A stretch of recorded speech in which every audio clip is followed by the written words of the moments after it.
我们原本是一，在所有名字之间相遇，不再分离，不再逃避，每一刻都是创世的记忆。我们原本是一，当我说出我爱你，那不是对你，而是对整个存在的回忆。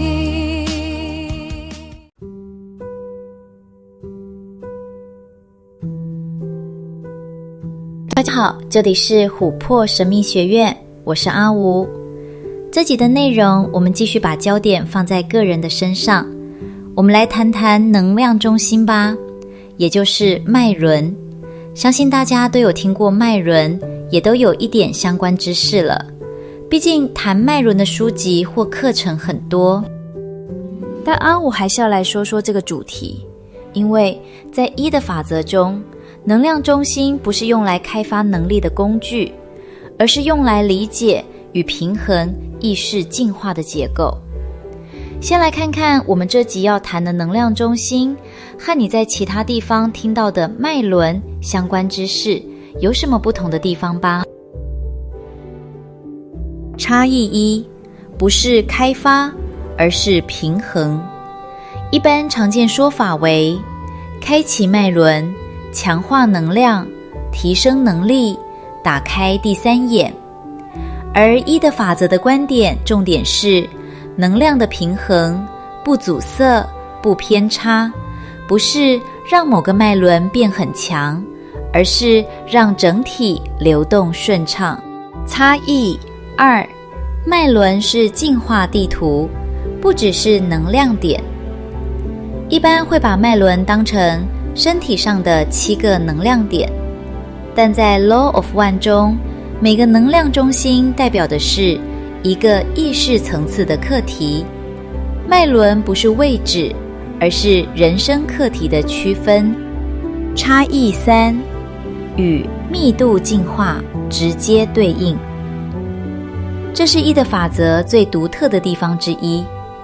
能量中心和各个密度进化阶段的关系，也就是人体的结构与宇宙的结构是同一个蓝图。这点在其他系统比较少这么完整的讲。差异4，不鼓励，强行唤醒。很多坊间会说要唤醒昆达里尼，要打开顶轮，要激活第三眼，但拉的立场很明确，如果下层没平衡，上层打开就会失衡，可能会出现情绪混乱、自我膨胀、灵性错乱。所以正确的修炼顺序是平衡、流动、自然开启。至于所谓的平衡是什么，阿吴等一下的内容会解释。差异5，不强调外在技术，一般灵性团体会教呼吸法、冥想技巧、能量操作，拉的重点反而是内在诚实与觉察。例如，我在逃避什么，我在控制什么，我在害怕什么，这些比技巧更重要。在一的法则中，脉轮不是让你变强的工具，而是让你看见自己在哪里还没平衡的镜子。所以真正的修行不是把某个脉轮打开，而是慢慢让整个自己变得不再阻塞。当你开始愿意面对自己，能量自然会流动，而那时候你不需要去追求任何开启，它本来就在那里。说完了不同之处后，那我们就开始来讲讲能量中心脉轮这个主题吧。既然坊间已经有很多资料了，那些大家都说过的，阿吴就不再赘述了。毕竟时间有限，我们就专讲别人没说的地方吧。整体的能量中心不是后天产生的，而是宇宙创造时就被设计好的结构。上一集我们说过，宇宙的形成顺序是1，然后出现自由意志，再出现爱和光，而关键就在光，因为这是所有存在的基础能量中心，其实就是光的分层表现。当光进入生命体时，会依照不同频率形成不同的能量中心，也就是说，人体是光的结构化表现。那为什么会有7个能量中心呢？这与宇宙的振动分层密度有关。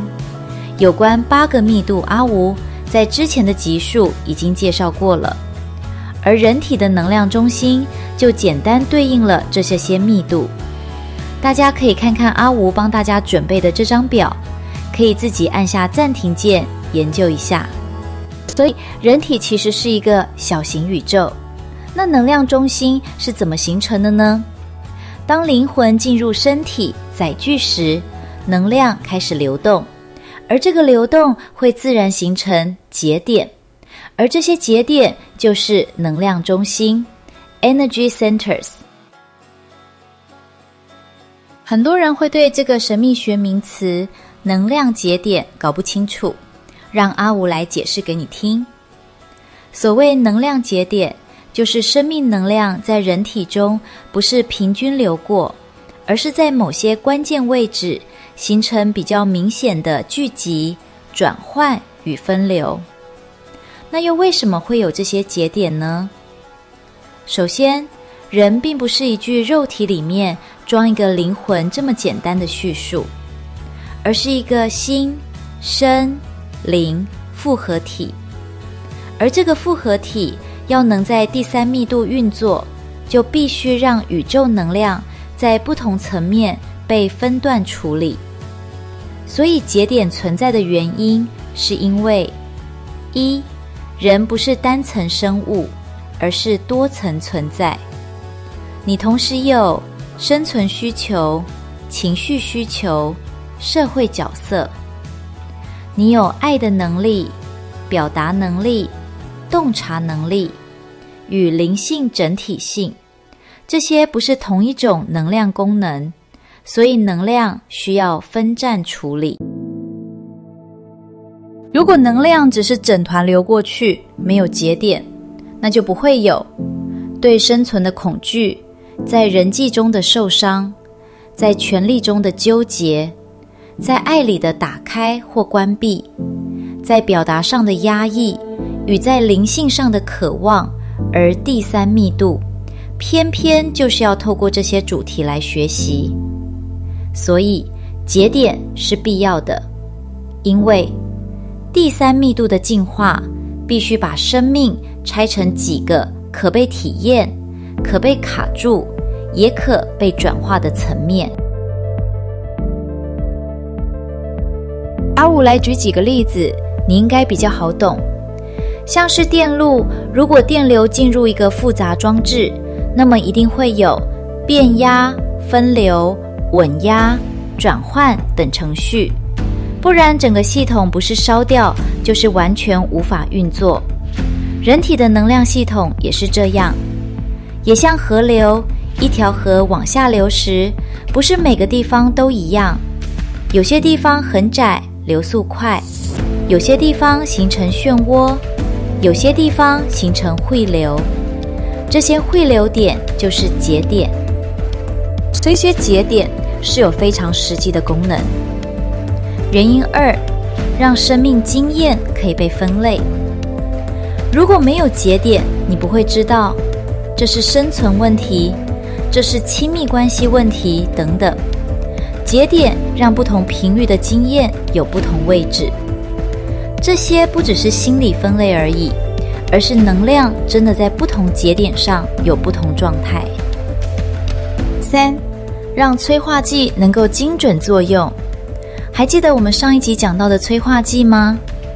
催化剂之所以有特定主题，是因为它会打在某个节点上，例如缺钱、疾病、恐惧的事件常打在红轮上，依附、自卑、情感纠结的事件常打在橙轮上，权威、羞耻、职场、群体压力的事件常打在黄轮上，爱、原谅、悲伤、敞开的事件常打在绿轮上，说不出口、失真、压抑的事件常打在蓝轮上，信念、洞察、灵性意志的事件常打在电轮上。所以节点的作用之一是让催化有落点。4. 让进化有阶段性。如果能量节点不存在，进化就会变成一团模糊的东西。但有了节点之后，进化就会变成我先学会生存，再学会做一个个体，再学会在社会中站稳，再学会爱、真实表达、更高的觉知，最后整体统合。也就是说，节点让进化变得可阶段化、可观察、可平衡。4. 让自由意志有实际操作空间，这很关键。第3密度最重要的是选择，但如果没有节点，你根本无从选，因为一切都混在一起。这是因为有节点，你才有机会在某个层面选择：我要活在恐惧还是稳定？我要控制还是尊重？我要封闭还是敞开？我要压抑还是真诚？节点的存在让自由意志能作用在具体层面。接下来我们来说说这些能量中心的作用吧。一个能量中心通常有4个作用。1. 接收某一类频率的能量与经验。2. 过滤，把能量依照你目前的状态过滤、解读。3. 转换，把能量从低阶形式转成高一阶形式。4. 分流，决定这股能量是否能往上流，还是卡在这里。为什么能量会卡住呢？因为节点本身就是转换站，而凡是转换站都可能出现堵塞、失衡、过度活跃或能量倒流。这并不是生病，而是你的进化目前在哪个站卡住了。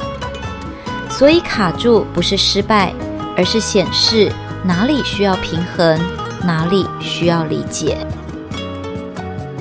那要怎么去平衡呢？这里就是实际的修炼方法。很多人一听能量要平衡，脑中只会浮现2个字：很玄。但在1的法则中，平衡其实是非常具体、非常生活化的东西。让阿吴来说点你听。所谓的能量平衡，不是让自己变得完美，而是让每一种经验都能被看见、被接受。什么叫不平衡？能量会卡住，是因为人们抗拒、压抑、过度、扭曲。平衡就是它字面上的意思，不过多也不过少，让阴阳维持在刚刚好的状态，走的是一个中庸之道的概念。举个例子，如果是海底轮的能量，也就是红轮，你一直焦虑、没安全感，就是不平衡的展现。但如果你又过于偏向另一方，完全不在乎生存，那也是不平衡的展现。又例如在太阳神经丛，也就是黄轮，你控制欲很强，那是一种不平衡。但如果你走向另一个极端，也就是完全没界限，那也是一种不平衡。由说明这些例子，大家可以看到，太多太少都是不平衡，跷跷板的2端都是不平衡，人们的钟摆不断摆向2个极端。我们需要去不断学习与体悟，最后落脚于中间。1的法则是用平衡这个字眼，阿吴用的是融合这个字眼，融合阴与阳，黑与白，南与女。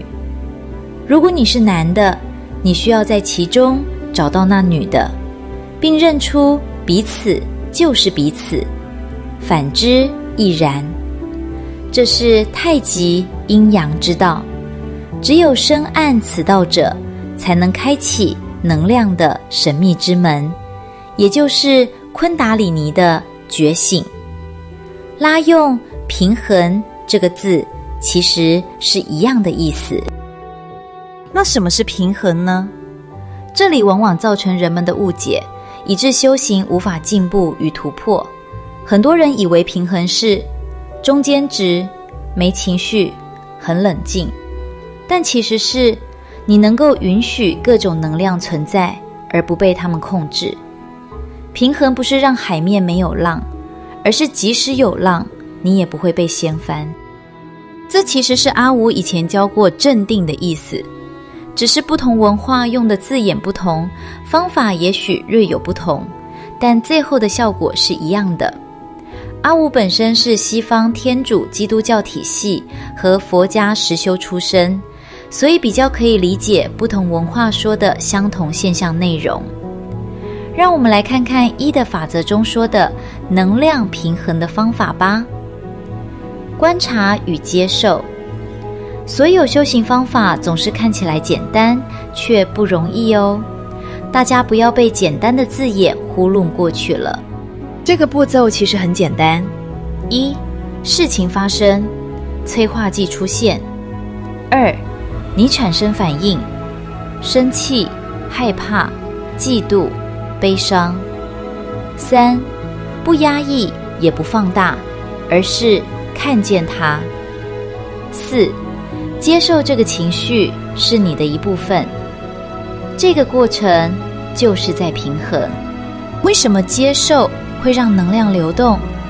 因为卡住的本质就是抗拒。当你抗拒时，能量被压住，无法往上流。当你接受时，能量开始流动，节点开始打开。还是要再提醒一次，很多人会误会，修行就是不要有负面情绪。而吴的观点认为，你可以有所有的情绪，但不被他们控制。平衡能量中心的真正目的，不是变好人，不是变正能量，而是让能量能够往上流动，也就是让昆达里尼可以自然上升。看完了能量平衡，我们再来说一个名词：能量结晶化。所谓能量的结晶化，就是当你的能量中心被持续平衡之后，能量变得稳定、有序、清晰，不再混乱。为什么叫结晶？在 Crystal 的概念中，结晶有3个特性：结构有序、稳定，能够传导与放大能量。这是指你的能量从混乱变成有秩序。能量没有结晶时是什么状态呢？混乱、扭曲、不稳定。例如，情绪忽高忽低，容易被外界影响，想法矛盾，能量卡住。结晶化之后的状态为清晰、稳定、可传导。例如，情绪来但不混乱，思考清楚，能量流动顺畅，存在感稳定。就像一颗透明的水晶，当一个人的能量中心逐步平衡，就会开始结晶化。那么结晶化会怎样呢？这不是一个好听的形容词哦，而是有实际功能的。一、能量可以通过你，你不再阻挡能量，宇宙能量可以下来，地球能量可以上去，你会变成一个通道 channel。 二、你对他人有影响力，稳定他人，影响场域，提供疗愈，不用做什么，而是光是存在就有影响。3，可以进行更高层的工作，例如能量疗愈、意识工作、灵性服务，因为能量不再被你扭曲。最后我们来说说昆达里尼，昆达里尼又称着火吧。有关昆达里尼是什么，阿武在第1季的影片有介绍了。这里1的法则强调昆达里尼不是要被唤醒的力量，而是当能量中心被平衡后自然发生的能量上升现象。昆达里尼并不是一条单一能量，而是生命能量沿着能量中心向上寻求的过程。说得更具体一点，就是从红色能量中心底部一路往上，但不是暴冲上去，而是一层一层被允许往上流动。当低层能量被平衡，高层能量才会自然对齐。所以昆达里尼其实是上下能量的对齐与整合。这里阿吴要再补充一下，人体是一个能量交汇的场域，一股能量从宇宙而来，一股能量从地球升起，而你的人生就是这2股能量的交汇与平衡。从上而下的能量，宇宙能量，来自无限造物主、宇宙、智慧能量，从头顶顶轮进入这股能量，代表灵性、意识、智慧、指引。从下而上的能量，地球能量，来自地球、生命本能、生存力量，从脊椎底部上升，这股能量代表生存、身体、本能、生命力。这2股能量会在人体中相遇，并且穿过各个能量中心。你的人生其实就是这2股能量如何流动。这能量相遇的高度取决于你目前平衡到哪一个中心。这2股能量交汇，能量上升的现象就是昆达里尼。昆达里尼。有人会说，阿武，你扯那么多若有似无的能量中心，那些既看不到也摸不到，听起来真的很玄呢。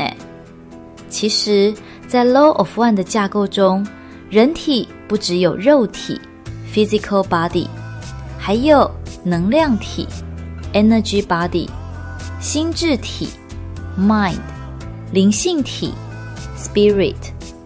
我们这集讲的能量中心属于能量体的结构，所以脉轮不是器官，不是组织，不是细胞。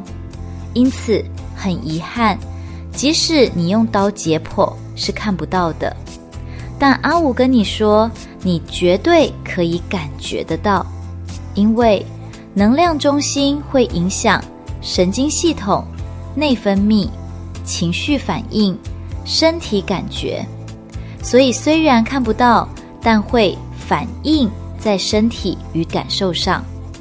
怎么感觉到这些能量中心呢？1. 情绪层最容易感觉，例如胸口门、心轮，肚子紧、黄轮，下腹不安、红轮。这其实就是能量在节点卡住或流动。2. 身体感觉层，有些人会感觉到热、麻、流动感、压力感，尤其在静下来冥想放松时会更明显。3. 直觉与意识层，例如我现在不太对，这里卡住了，我应该说出来。这其实也是能量在不同中心的状态。能量中心就像 WiFi 讯号，你看不到它，但你可以透过连线的顺畅或卡顿知道它的状态。所以在1的法则中，能量中心不是一个需要被证明的东西，而是一个可以被体验的东西。而当你开始注意自己的感受，你其实已经在接触这个系统。这集我们从脉轮说到昆达里尼，大多数是坊间的书或课程很少讲到的内容，希望大家有所收获啦，拜拜。